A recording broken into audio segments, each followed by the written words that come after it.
どうもズキラブです。今回はですね、こちら爆発的ヒットを飛ばした Xiaomi Mi Watch の後継機 Xiaomi Watch Color 2を入手したのでレビューしたいと思います。今回入手したカラーシリーズは中国国内向けのプロダクトで、今後これをベースとしたグローバル版が発売されるかと思います。なので細かい部分などは中国仕様ではあるんですが、大まかな雰囲気や新機能などは大体つかめるかなというふうに思います。前作をよりブラッシュアップし、よりコスパ最強となって帰ってきた Xiaomi Watch Color 2、早速見ていきたいと思います。では早速いきましょう。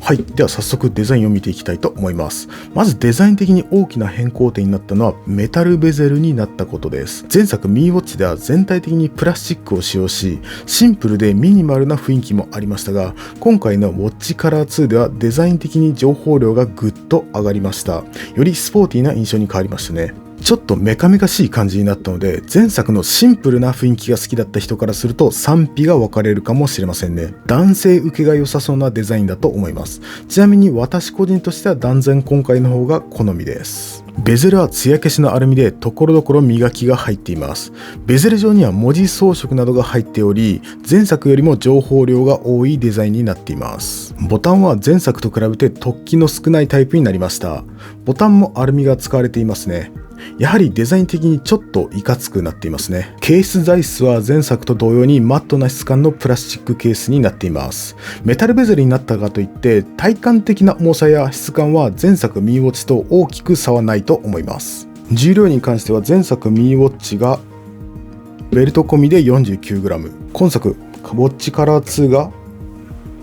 53g と若干ながらグラム数が増えていますね。ベルトも本体デザインに合わせて両サイドにラインの飾りが入りました。肝心の質感ですが、特になんてことないシリコンバンドって感じですね。ホコリが目立ちやすいタイプだと思います。正直ベルトの質感に関しては初代カラーよりも質感が良くないと思います。個人的には固めでツルツルしたベルトの方が着脱がしやすいので好みです。こちらはちょっとね、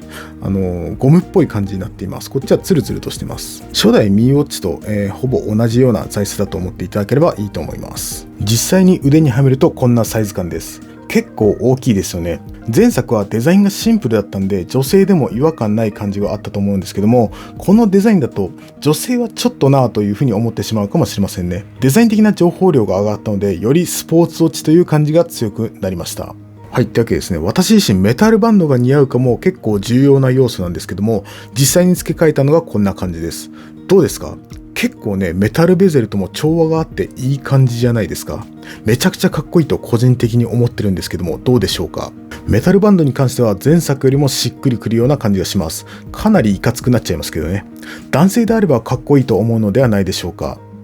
一方、シルバーベゼルのホワイトやネイビーカラーはちょっとバンド選びが大変な気がしますね。Xiaomi Watch Color 2のパワーアップポイントとしては、ディスプレイが 60Hz の描画に対応したこと、それによりアニメーション効果のついたウォッチフェイスがよりヌルヌル動くようになりました。MIUI12 の標準にプリセットされているライブウォールペーパーをイメージしたアニメーションウォッチフェイスがインストールされています。アニメーションのヌルヌル感を見るんだったらば、なぜか中国で大人気の宇宙飛行士のウォッチフェイスが分かりやすいですね。ただし、アニメーションウォッチフェイスの数はそこまで多くありませんね。プリセットの新作3つと追加の5つは前作でもダウンロードできるものです。アニメーションウォッチフェイスは発表会でも押していたと思うので、今後も随時アップデートで増やしてほしいところです。ウォッチフェイスの種類は今回もバリエーション豊富です。本体デザインに合わせて情報量が多いウォッチフェイスが多いですかね。それぞれデザインの品質の差はあるものの、個人的に気に入ったデザインも多く、ウォッチフェイスに関しては高い評価をしています。いくつか気になったものを見ていきたいと思います。黒とイエローがすごくかっこいいですね。こんな感じのフォーマルなデザインが多いですね。はい。こんな感じのものとか、こういったデジタルっぽい感じのやつも似合うかと思います。自分が一番気に入ってるのはこちらですね。すごくシンプルでフォーマルですごくかっこいいと思います。こんな感じでちょっとブリブリしたものもあったり、逆にちょっとこういったゴージャス系はあんまり似合わないような気がしますね。全体的に黒文字盤の方が見栄えがいい感じがします。もちろんこういった感じの、シンプルな感じのものも結構多く搭載されています。はい、完全なデジタル系ですね。これはこれですごく似合いますね。写真のスライドショーを、設定することができます。8枚まで設定可能です。はい、こんな感じで風景を自分で撮った写真にすることもできます。シンプルだった前作から打って変わって UI 周りやグラフィカルなデザインに変わりました。実際に UI を見ていきたいと思います。左右にスワイプすると、これまでは SPO2 などのメニューが単体で表示されてきましたが、昨今スマートフォンなどで増えてきているカードタイプのウィジェットに変更されましたね。1画面に複数の情報が並ぶので、グラフィカルですごく見やすくなりました。それぞれのウィジェットをタップすると、それぞれの機能を使うことができます。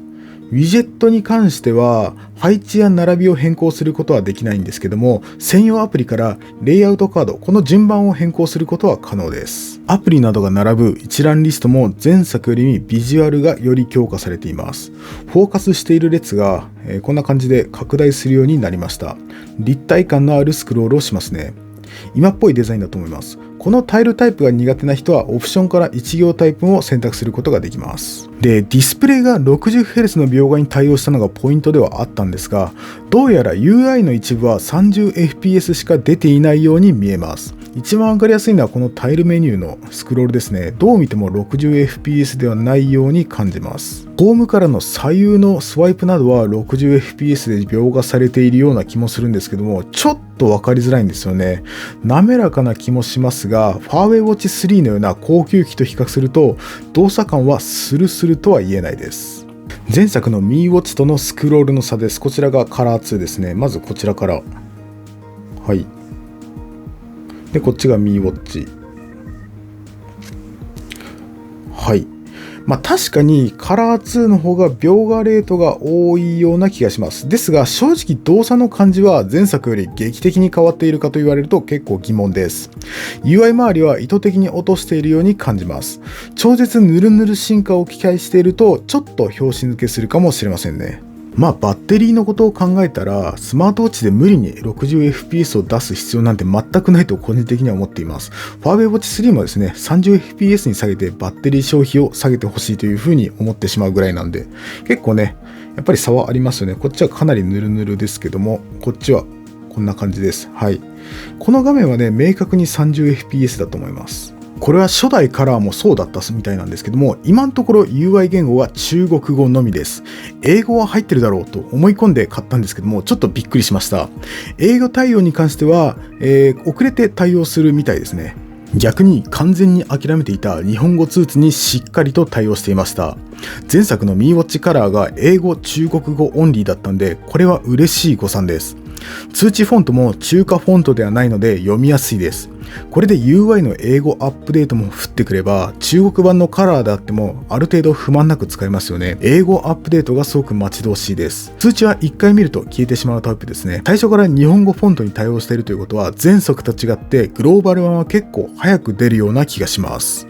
前作からのパワーアップ部分としては、ついに SPO2 の自動測定に対応しました。安静時を検知し、30分、10分の間隔で自動測定することができます。常時測定ではなく、安静時というのも注意点が必要だと思います。基本的に SPO2 は安静時でないと測定ができないようで、ファーウェイ版の6シリーズとも同様の仕様ですね。それぞれヘルスケアは項目ごとにオンオフすることができます。もちろん機能オンを増やすほどバッテリー消費が大きくなります。特に睡眠と SPO2 の自動測定がバッテリー消費が大きいみたいですね。その他健康モニタリングの仕様としては、心拍数が最大1分間隔で測定可能、心拍アラートも設定可能、睡眠モニターは SPO2 の測定も可能です。SPO2 は常時と睡眠時のみの設定も可能です。ストレスモニタリングのオンオフというような感じですね。前作やその他のメーカーのものより細かく条件を設定することができる感じですね。睡眠モニタリング機能を実際に着用し使用してみました。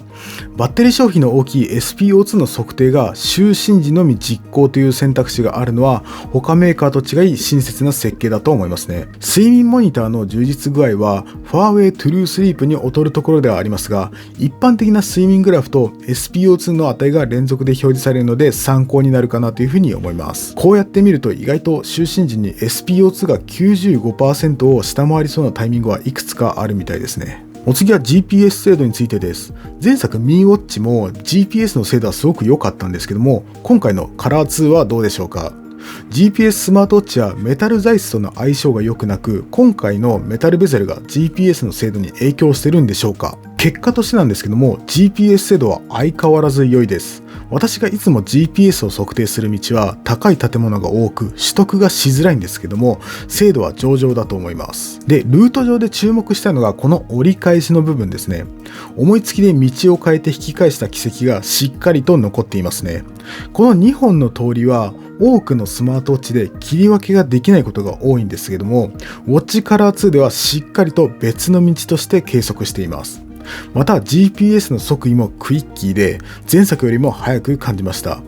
また店舗に入った時の GPS をロストした時の反応も速いです。総じて前作以上に GPS の精度は反応は良いという結果になりました。通話機能についてです。Xiaomi Watch Color 2は Bluetooth レシーバーとして電話に出ることができます。スピーカーとマイクを搭載しているので、スマートフォンで撮らなくてもそのまま通話することができます。また Bluetooth イヤホンの接続も可能なんですけども、そちらで音を聞くこともできるはずなんですが、これは口述するんですがバグなのかちょっと試せませんでした。時計側で着信履歴から電話を折り返すことも可能ですが、時計側にアドレス帳やダイヤルパッドはついていないので、スマートウォッチ単体での発信は不可能ようです。Xiaomi Wear アプリからあらかじめ緊急連絡先を設定しておくと、時計の下ボタンを3回連続でプッシュすると、緊急連絡先に電話をかけることができます。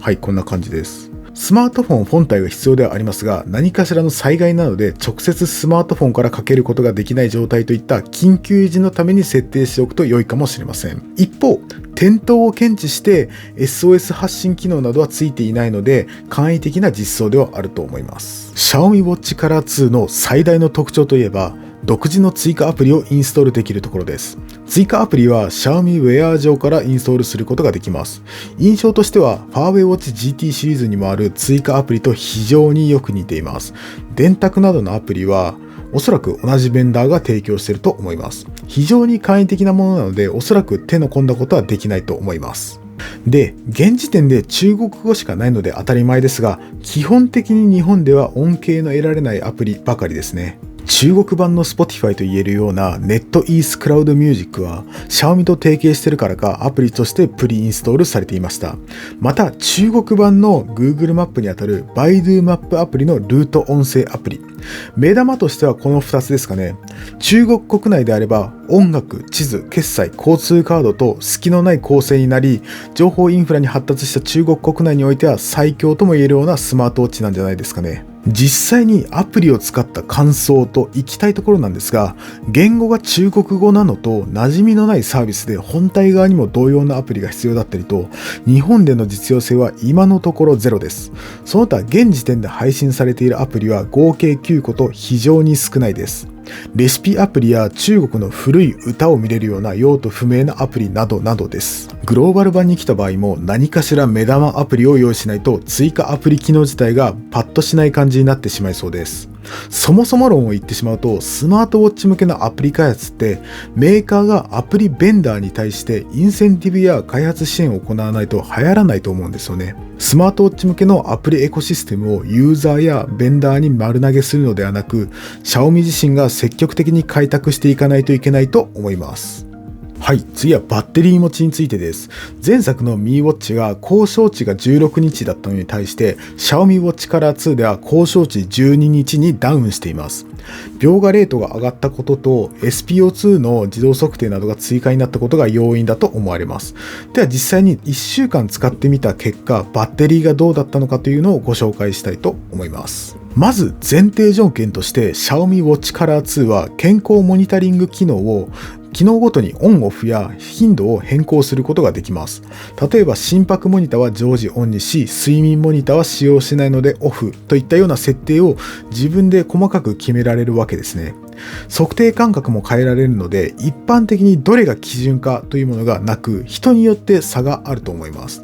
とりあえず今回の測定ではいくつかの使用パターンを用意し、100% の充電から1日でどれだけ消費するかという形で検証を行いました。バッテリーの消費速度は一定ではないので、今回の結果はそのまま当分で消費するということではないことをご理解ください。まず使用条件としてきつめに使ってみた感じです。健康モニタリング機能をフルでオンにした状態で、心拍数は最大で1分間隔も可能ですが、10分に設定しました。途中別の検証のためワークアウトでウォーキングを15分 GPS を使用しています。追加になった SPO2 の自動測定は30分に1回で計測しました。割と現実的なラインでそこそこ使ったこの条件で14時間で 21% を消費しました。やはり 1,2 割消費電力が高くなっている印象です。お次は心拍数以外の健康モニタリングを全てオフにした状態です。多分私が実際に使う用途としてはこれが一番近いと思います。途中検証で通話機能を5分ほどあれこれいじりました。通話はめちゃくちゃ消費が大きかったです。14時間で 14% の消費でした。途中の通話で 2-3% 余計だった感覚です。はい。で、最後はですね、最も消費が大きそうな睡眠モニタリングを使ってみた結果です。睡眠管理をオンにし、SPO2 の測定を10分間隔に設定しました。これまでの条件と違い、睡眠モニターのみの計測ですが、思ったよりも消費が少ないです。その他のメーカーのスマートウォッチだと、睡眠モニターが一番消費が多いことがほとんどだったので、これは意外な結果でした。7時間で 4% の消費です。はい。というわけで、体感的に前作の Mi Watch より 1,2 割全体的に消費が増えているように感じる結果となりました。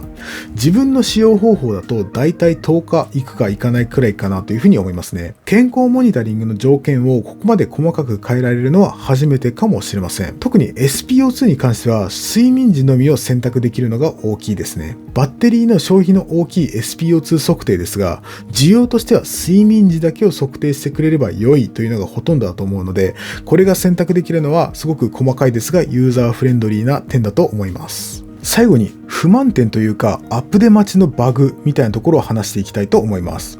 おそらく調整がしきれていないことで発生するバグなどをいくつか確認しました。今後のアップデートで治るであろうものですが、Xiaomi はローンチ優先でバグフィックスはその後のアップデートで潰すということが通例になっているのがちょっと気になります。まずはですね、DND をアプリから設定すると微妙にうざいバグが存在します。就寝時に通知を制限する DND 機能ですが、微妙にアプリ側がバグっています。DND に入るスケジュールを設定する際に時計本体ではなくアプリ側で設定をすると DND が開けた際になぜか時計がバイブをして通知をしてきます。ちょっと分かりづらいんですけども、どういうことかというと、アプリで DND を設定するとなぜか目覚ましアラートも同時になってしまうんですよね。朝の7時になったら単純に DND 機能をオフにしてほしいだけなのに、おせっかいにも目覚ましのアラームまで鳴ってしまうんです。DND 設定と目覚ましの設定がごちゃごちゃになっているかと思います。これを回避するにはアプリで DND を設定するのではなく、時計本体から DND のスケジュールを設定すればこの現象は起きませんでした。中国フォーラムでもこの仕様の回避方法が分からず困っている人が多くいたみたいなので、これはアップデートで直してほしいところです。で、お次は Bluetooth イヤホンから音がつながらないバグですかね。Xiaomi Watch Color はBluetooth イヤホンの接続に対応しており、通話時にイヤホンから音を出せるはずなんですが、なぜかうまくいきません。しっかり時計側でイヤホンと接続しているのにもかかわらず、着信を受けた際に音がスピーカーから出てしまうんですよね。スピーカーを切り替えられないのか探してみたんですけども見当たらず、このコミュニティでもこの件が結構質問として上がっていたので、バグなんじゃないかなというふうに感じています。はい。というわけで最後に良い点と悪い点をざっくりとまとめるとこんな感じになります。まず良い点としては安定の完成度。デザインが個人的に前作より全然好きです。内部 UI やウォッチフェイスのビジュアルが強化されたのと、基本性能と価格のバランスが素晴らしいです。通話機能やアプリ追加など詰め込めるものは全部載せているところですかね。で、一方悪い点としては現時点ではアプリが寂しいというのと、バッテリー消費が気持ち増えた点、価格も若干ながら増加傾向。まず何といっても爆発的に売れた前作 Mi Watch の後継機ということで安定な完成度なところです。中国版というハンディがあるレビューながらも基本的なスペックが良いためかなり満足度が高かったです。中国版で英語 UI がまだ未実装だったのはちょっとびっくりだったんですけども、今後早い段階で対応されると予測されます。デザイン面は好みが分かれるようになりましたが、男性目線では素直にかっこいいと思います。内部 UI やウォッチフェイスなどの強化がしっかりとされています。スピーカーや通話機能といった明確なパワーアップを果たした上で、この価格バランスはさすがXiaomiといったところでしょうか。通話やアプリなどトレンドをとにかく全部載せしたスマートウォッチです。一方、ネガティブな要素としては、注目のサードアプリが現時点ではかなり寂しかったこと。グローバルや日本国でも目玉となるアプリをXiaomiが用意できるかが大事なポイントだと思います。また、基本的にバッテリー持ちはよく調整はできるものの、前作と比べてバッテリー持ちが若干落ちたこと。昨今の製造業のコスト増もあって約5000円という価格増加を発生してしまったことでしょうかね。はい、というわけでハンディのある中国版でここまでの完成度を誇るので、グローバル版、日本版も前作を超えるようなコスパお化けスマートウォッチになるのは必須だと思います。言語を整え AI を Alexa に差し替えればそのままグローバル展開できてしまうと思うので、今回は割と早くグローバル版が展開されるのではないかなというふうに予測しています。はい、というわけで今回ですね、こちら Xiaomi Watch Color 2、こちらの方をレビューしていきました。この動画が参考になったって方がいらっしゃればチャンネル登録とグッドボタンお願いします。以上、ザキラボでした。ありがとうございました。